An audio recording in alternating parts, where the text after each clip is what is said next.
It's nice to be back. I am back. Here. In Egypt. Not very far from the place I camped at last time I was here. A lifetime ago.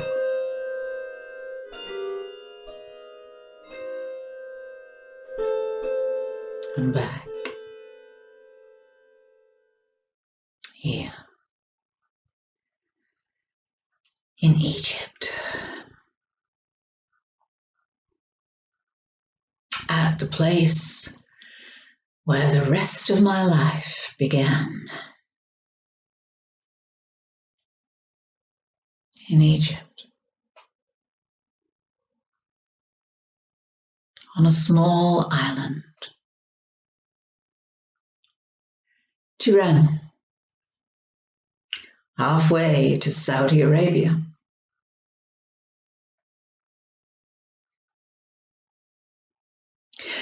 It's one of those skeletons that have avoided being fully devoured by the fires of time. It has the usual signposts in its history that are the harbinger of antiquity. A Greek name, a couple of references in obscure Roman documents, and, of course, as is par for anything in these parts, the murmur of Jewish settlements in some distant past.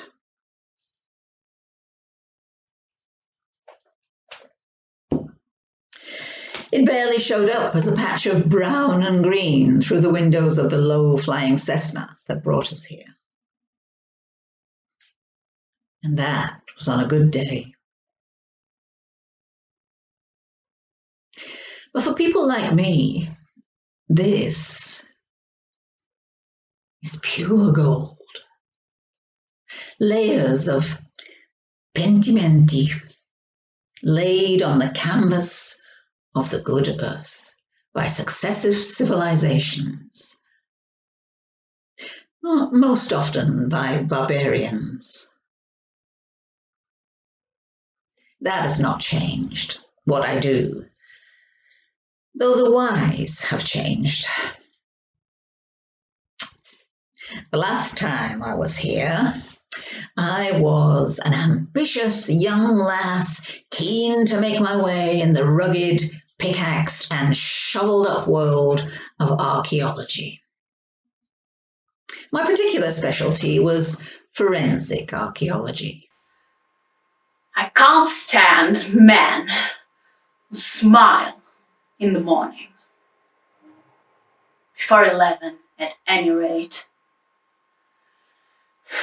They set my teeth on edge and leave me with an irascible frown and forbidding pout, both highly inadvisable in the hospitality industry. That's the thing about this business. One can't choose one's guests. Or can one? Not like my actual line of work. No. That one is all about choice. The kind that makes you question free will. Free will is not an illusion. Not here, at any rate. 20 empty rooms and 2 guests. Yes, the choice is gargantuan, and yes, free for them.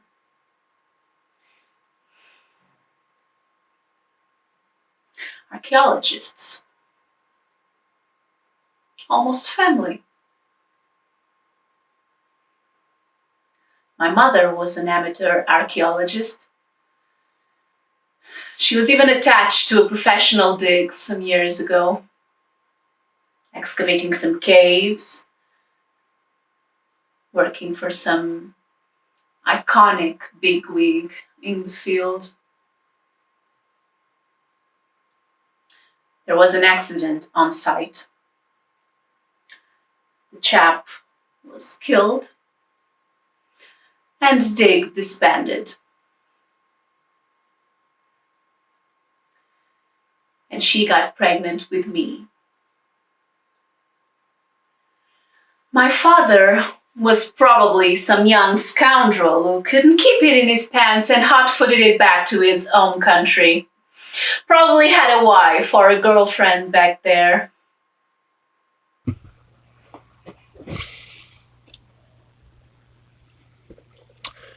Just finished my PhD and had, with a lot of backdoor finagling, with the aid of my supervisor, got a place on the dig, somewhere between a trowel and a tea-boy. The man running it, Professor John Easterhouse Granger III, MBE, FRCS, winner of every medal going, the Graham Clark, the Kenyon, the Viking Fund Medal, etc., etc. Lifelong bachelor and living legend.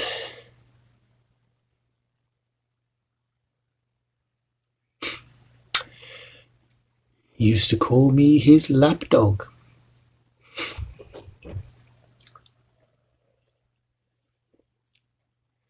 I remember him seated, stiff, grave, primly whiskered, rather like an otter being toasted by a school of minnows.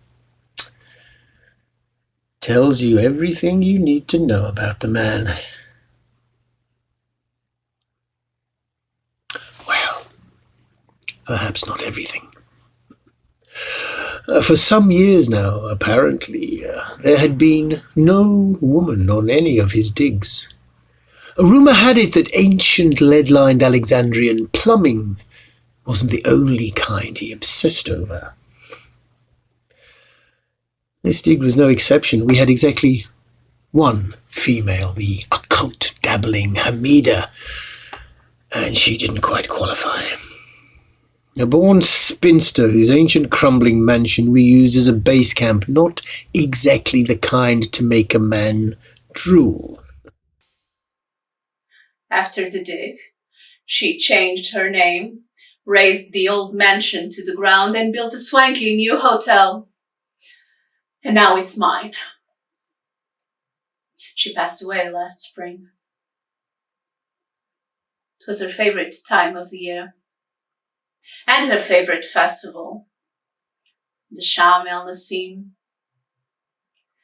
The advent of spring, when the zephyrs would change course, and so would the tides of the Nile, leaving behind rotten fish. Festive delicacy now. She was a very private person, very secretive about her life. I always suspected it had something to do with the botched love affair. When pressed on it, dark forces. She always mumbled something about dark forces.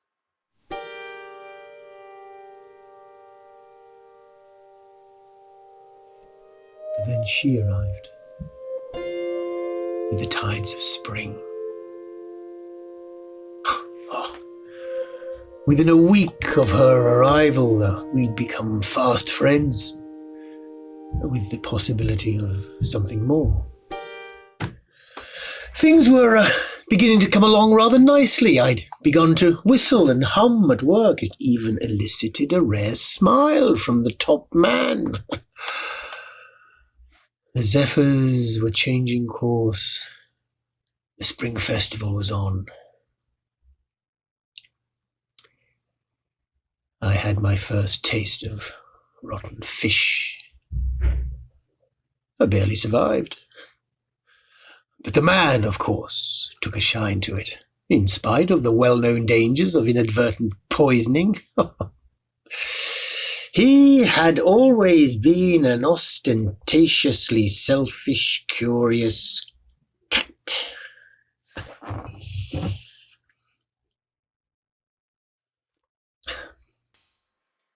From a young age, Umi inducted me into studying arcana. I got my first Ouija board when I was 10. She said I was born against the odds and should be protected from the dark powers at all costs. And so I got the occult bug, and am now a full-fledged medium. That is my true calling. Hosting spirits. Hosting humans is merely a side gig. Anyway, after she passed away, I started going through her diaries and other papers. Learned a lot about her youth. Read a lot between the lines. And decided to honor her last wishes and finish the dig. The experts who had worked on the site 30 years ago were the obvious choices. I had no difficulty hunting them down. So here we are. 2 guests, 20 rooms, lots of free will. And then one day, Hamida introduced him to a Ouija board, and he, along with a couple of other excavators, had a go at it after work.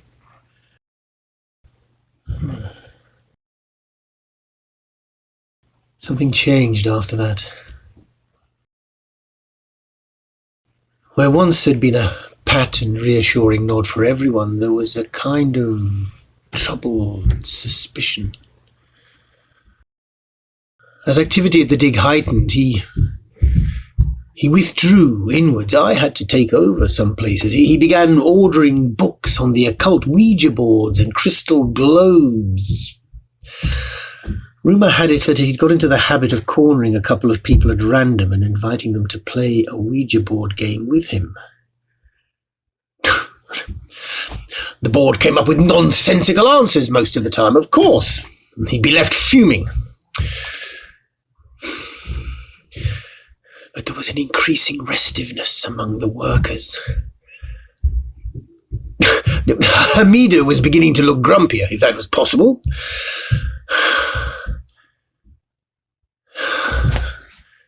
And I had stopped whistling. And the forensic pathologist had started locking up her laboratory.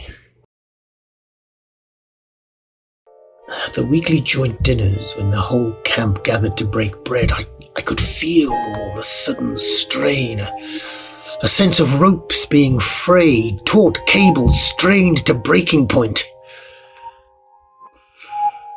Something had to give eventually.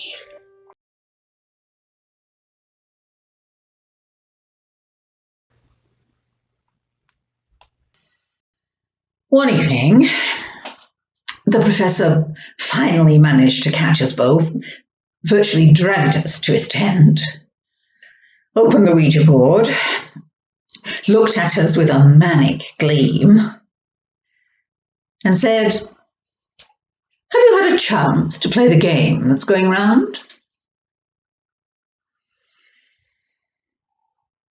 We lit some candles, turned off the electric lights, produced an appropriately spooky atmosphere.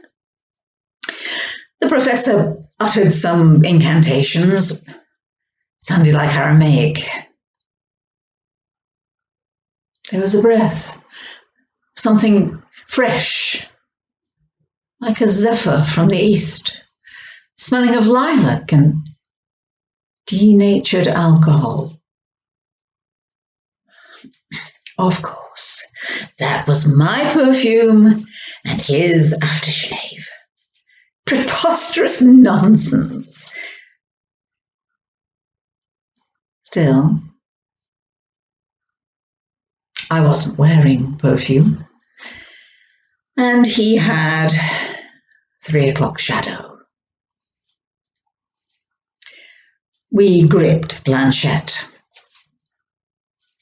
First question, who? The planchette moved and marked out us. How many?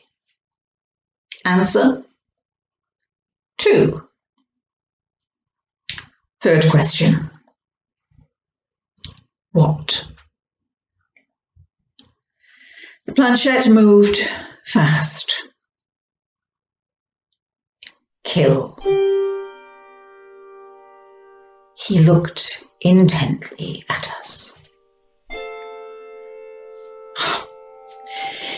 Get a bunch of frightened, highly nervous individuals to try word associations. You will inevitably end up with words like kill, destroy, murder, etc. Basic pop psychology. But that's just my logical mind. Whom? This time, it took its own sweet time. It was a longer word, and after we were done, there was a moment of silence. And then, for the first time in centuries, I croaked,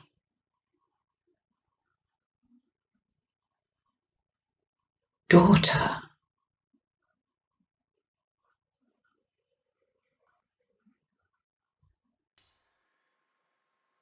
Dinner was a rather desultory affair. I poured some wine, tried some small talk. He responded. She was still sullen.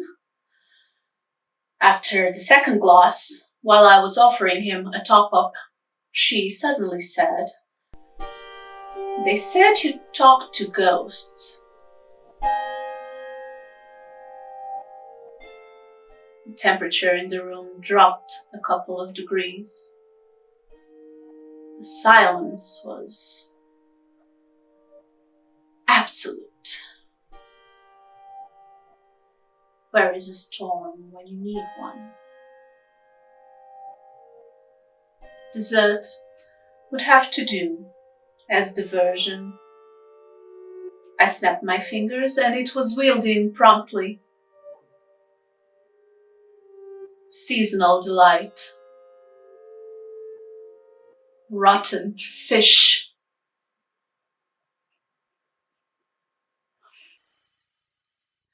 Late into the night, I was jolted from a sleepless fugue by a scuffle in the neighboring tent. I rushed and stopped. Granger had him pinned to the ground. Something glinted in the professor's hand. Curved steel. I moved without conscious intent. I didn't even realize I'd come running in with my kit. I have no memory of opening it and extracting something else that glinted in the night.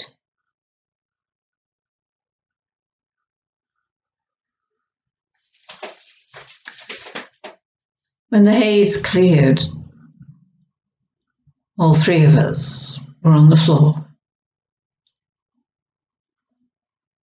The professor was eerily quiet,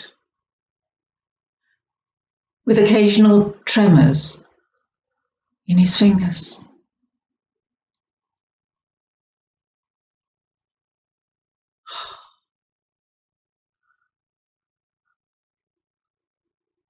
The rotten fish they served as a delicacy ran the constant risk of breeding Clostridium botulinum, Botox bacteria. No self-respecting chemist would forego an opportunity to collect a sample when in the area.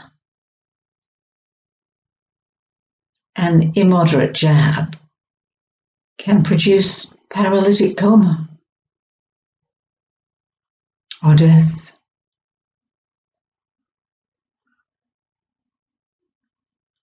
And we all knew how much he liked rotten fish.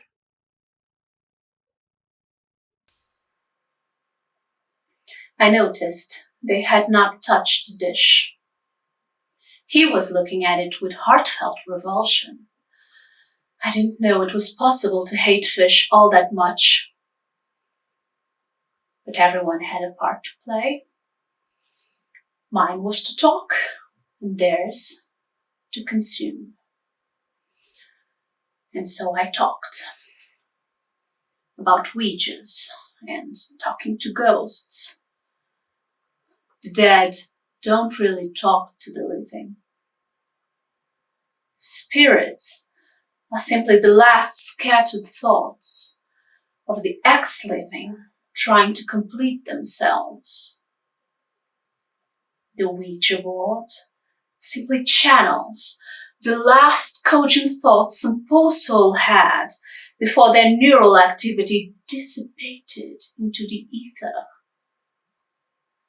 An astral live stream, but encrypted. The only living person in whose presence a dead thought is revealed is the same person from whose mind it came from.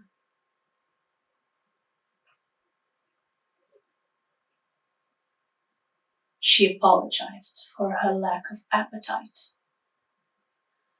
She hadn't been sleeping very well. I told her the dessert has been known to help on occasion. She smiled and said archaeologists are nothing if not adventurous. He stared, then nodded. She seemed contemplative. Maybe she did need some food for thought.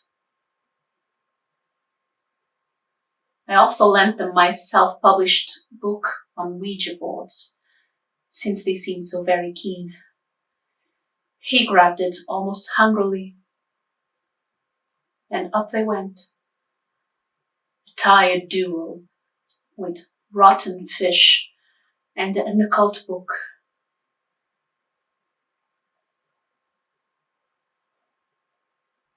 An Edward Hopper painting that never was.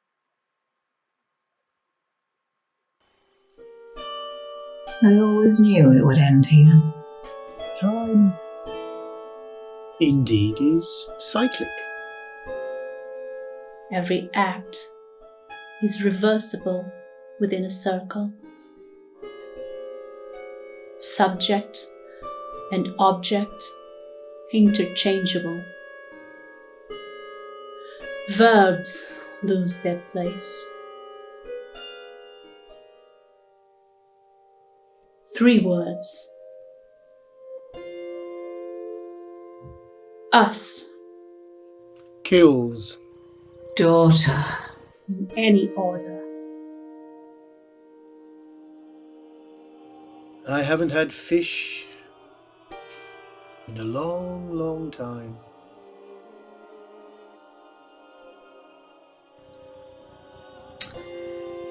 Maybe a little late night dessert and a moonlit stroll by the sea.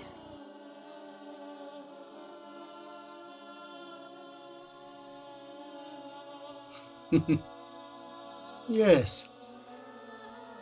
Yes. It'll be like going back in time. That is the idea.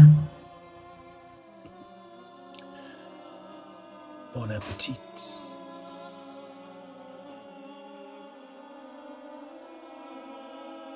I can feel the breath of the zephyr as it changes direction, carrying the scent of distant worlds. It blows past and then through me. Memories and scents try clinging on. It blows them all away. But the zephyr is always fair. It leaves behind something for what it takes. The scent of a woman who loved spring.